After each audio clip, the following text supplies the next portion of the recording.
Over the last 6 months, I've done over $590,000 in sales with my Shopify print-on-demand brand, and I've stayed profitable that entire time. In this video, I'm breaking down the exact 7 strategies I used to grow this brand from 0 sales in July of 2023 to nearly $2 million in total revenue 18 months later. But here's what most people miss. Strategy number 7 is what truly makes or breaks the brand every single time. So you want to stick around until the end so that you can avoid this mistake I see too many beginning sellers make. Let's get into strategy number 1, which is picking a niche that can become a brand. Picking a niche is something that seems easy. But when people get into the weeds, we almost get distracted by things that are currently trending because we see content creators who are out there saying to go after the next trend. And they will basically set up a store around a trend. It'll last for a couple months and then they'll move on to the next trend and so on and so forth. And that can be a way of generating a lot of sales. But at the end of the day, we're missing actually creating an asset and truly building a business that we can grow and scale in the long term. Now, when I am looking to pick a niche, I want one that I can see myself running for a long period of time and something that I can truly turn into a brand at the end of the day. Now, here's how I like to validate my niches so that I know it's worth going after. The first is that I check Amazon, Etsy, even Pinterest to see if there's already things in this niche that are selling. I like to do simple Google searches to see if people are talking about anything here. I'll look on Facebook and see if there's any kind of support groups or people who are interested in this niche. But the most important part about picking a niche is that you want it to be something that you actually care about and something that you know about. Why? Well, when we are a part of that niche, we understand what people actually want, and we know that we can reach them in a way that others simply can't. If you're an outsider and you're trying to market to a niche that you're not a part of, people are going to know that. Versus if you're somebody who you are a part of that avatar, you enjoy doing yoga or you enjoy running, you are going to be able to come up with ideas that people who are not in that niche are ever going to think of. And you're going to be able to connect with these customers on a level that many others can't. And that's how you build a brand with loyal customers. Now, strategy number 2 that I've used over the past 5 years has been starting with one single product. In this case, I always start with t-shirts. Every single print-on-demand brand that I have started in the last 5 years has started the exact same way. And that is with one single product, t-shirts. Now, you may be wondering, well, if I'm adding t-shirts and hoodies and mugs, isn't there more of a chance that somebody is going to want to buy something? And I completely understand that thinking, but at the end of the day, it overwhelms the consumer. And at the same time, it makes our brand feel cheap because it's almost as if it's like a Chinese gift shop. There's just too much stuff. It's not making sense. Yes, it may all be designed around the same niche, but we really need to think about the designs. A t-shirt design is very different from a design that we would put on a mug or a design that would go on a phone case. And a lot of times people think it's simply we just create one design, we slap it across all of these products, and boom, we are good to go. And really, we want to just pick one product. In this case, I like to pick t-shirts just because it's an evergreen product. We all wear them. They're very popular and they're very easy to market on Facebook because people are impulse buyers and they have no problem spending, $20 to $30 on a t-shirt. So it's really the perfect product for us to start with. Now, when we are designing for a t-shirt, we all know graphic t-shirts have this very specific kind of style or look to them. The way that the design is on the shirt, a lot of times it's like a worn out style or it's very simple. A very simple t-shirt design is probably going to be very different from a sticker.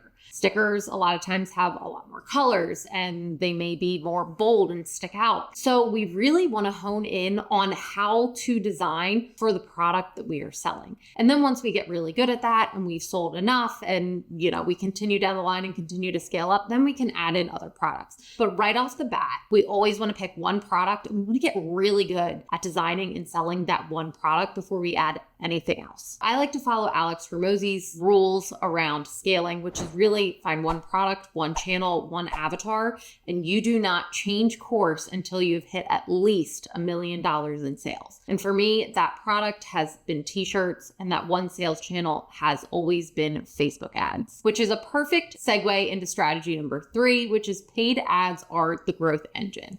Now, a lot of people ask all the time, should I start with organic? Do you really think ads are worth it? What is the best way for me to market my brand? And my answer is always, if you don't want to grow fast, then going with organic is a great option. But if we are trying to put gasoline on a fire, paid advertising is the way to go. And really nothing moves the needle like Facebook and Instagram ads. I really like to think of Facebook ads almost like a money machine. When we get the data that we want and we're getting the numbers that we're looking for, it's almost like putting $1 into a machine and instantly getting $2.50 to $3 back every time we put $1 in. That's how I like to think about ads, and that's what I'm striving to work with.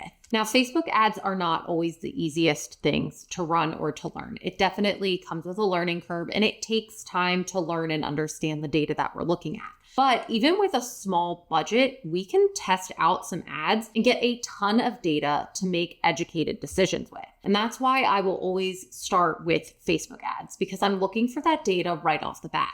I don't want to be guessing what somebody may or may not like. I like to look at the math and look at the hard facts in the data and then make decisions based off of that. It's really that simple. Strategy number 4 is building an email and SMS list to help maximize our profits. Paid ads are great at driving traffic and bringing people into our site, but email and SMS is what ends up keeping them coming back. It's basically like our big billboard to get people back inside. Now, I always like to offer a 10 to 15% discount for any first-time buyers in exchange for their email. I'm sure you've been hit with these plenty of times on other sites yourself. You log on and it'll say, hey, do you want 15 to 20% off? You add your email or you add your phone number, boom, check your email, there's your special code. We do the same thing on our brand, and it's a great way to really build up our customer list very quickly. It's the email and SMS where we build so much profit, and we're able to really understand who our customer is and really build a relationship with the customer. We can send them information about the niche. It doesn't always have to be sales related or trying to get them to buy. It's really connecting with our customer on a completely different level. And when we're building up this list, we're able to market to these customers time and time again, offering them discounts, exclusive offers that maybe we're not running on Facebook ads. It's a great way to interact with your niche and to really start building a brand that people start to recognize over time. Now, email and SMS is such a big profit driver and profit maximizer for us because we've already paid to accumulate that customer. When we pay for Facebook ads, it's really just a fee up front that we're paying to acquire this customer to come and purchase from our site. From there, once we already have that customer, email and SMS is very cheap compared to paying for ads up front. So in hindsight, when somebody is purchasing from, let's say, a sales email, we're pocketing more of that profit than we would if we were using ads to get that customer to buy. So we like to use ads to get the customer to the site. Once they're at the site, we're building our customer list, we're talking to them, we're interacting with them. They go, I really like this brand. They're speaking to me. This brand offers something that other companies just don't, and they want to come back time and time again. So email and SMS has been a huge game changer in the strategy that we've used to maximize our profits on our brand. Now, strategy number 5 really isn't a dial mover, but is something that since I've started it has been just mind-blowing to me. And that is a simple affiliate program for extra revenue. We don't work with influencers or really do anything with TikTok in a traditional way, but we've set up a super simple free affiliate program, basically to our list of customers who are already within our niche. And anybody can share a link that they create through our affiliate program. And with every sale, they will earn $5 that will pay out to them via PayPal. And while this isn't a huge game changer, like I said, like paid ads, it's a solid way of generating extra revenue and people in the niche reaching out to others in the niche and increasing that lifetime value. Now, last year alone, this strategy brought in over $35,000 in revenue with only paying about $5,000 out to affiliates. So it's something that's crazy. That affiliate program alone last year probably brought in anywhere between $15,000 to $20,000 just in profit because of the fact, again, we weren't paying for that advertising. We were paying $5 to the affiliate, But other than paying that $5, we were then just paying the cost of goods. So it was a higher profit margin than normal if we were only focusing on Facebook ads. So this is very similar to, email and SMS. You just can't really scale it as quickly as you can with email and SMS. Like we can continue, sharing the codes and everything and asking people to be affiliates, but it doesn't compound as much as it does with email and SMS. But a great way and free way to get your brand out there and people in your niche talking about your brand a little bit more. Now, the sixth strategy that we like to use is scarcity and urgency. Now, I'm not a fan of fake scarcity. I don't like when I go to a site and it has like a countdown timer and everything. That to me just feels gimmicky. But I do like to use countdown timers for our email campaigns to help remind customers that a discount or an offering is expiring soon. And this helps to boost conversions and increase the amount of sales that our email campaigns will bring in. So it's not lying or tricking anybody in any way, shape, or form, because really we are going to be ending our sale at the end of that weekend that we're running this email campaign. But it is a great, almost an extra push to get people to make up their minds and go, I'm going to go and buy that shirt that I saw in that email because, I can get it at 20% off. And typically we're not offering that kind of discount to everybody else when we're, on Facebook doing our normal campaigns. This is truly an exclusive for our email list. So it's a great way of getting that urgency, a little bit of scarcity into the mix of our emails or SMS, getting people back to the site and buying again. And again, this is going to increase that lifetime value and really build our brand. Now, this is a strategy that took me a really long time to learn because I am an emotional person. I typically will get a little bit caught up in my head, and it's very hard for me to separate my emotions because I care about my brand from the actual data that I'm seeing. And this is something that Chris has helped me with a ton over the years because he is such a data-driven person.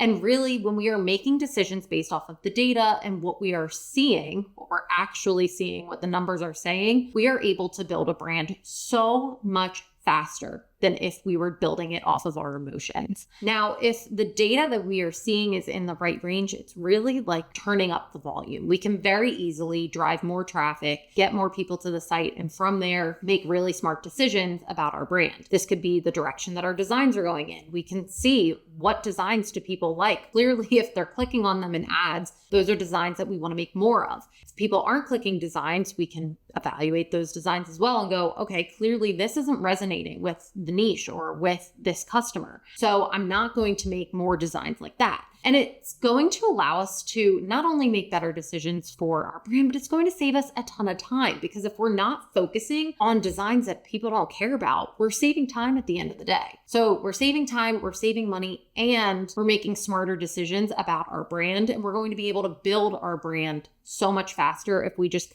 cut ties with the emotions. And I know it's very hard to do because it's taken me so long to learn this lesson, but the faster and sooner that we can make that separation, the better off your brand is going to be. Now, it was learning and utilizing these 7 strategies that I was able to scale all of my print-on-demand brands past 7 figures in sales. If you're serious about growing fast, start with paid ads, focus on one product, and build your email list all from day one. Now, I'm curious, which of these strategies do you think will help your brand the most? Drop a comment below. I'd love to hear your thoughts. And if you're looking for a free community with a free Shopify print-on-demand 30-hour course, check out my free school community that's linked in the description below. Thanks for watching, and I'll see you in the next video.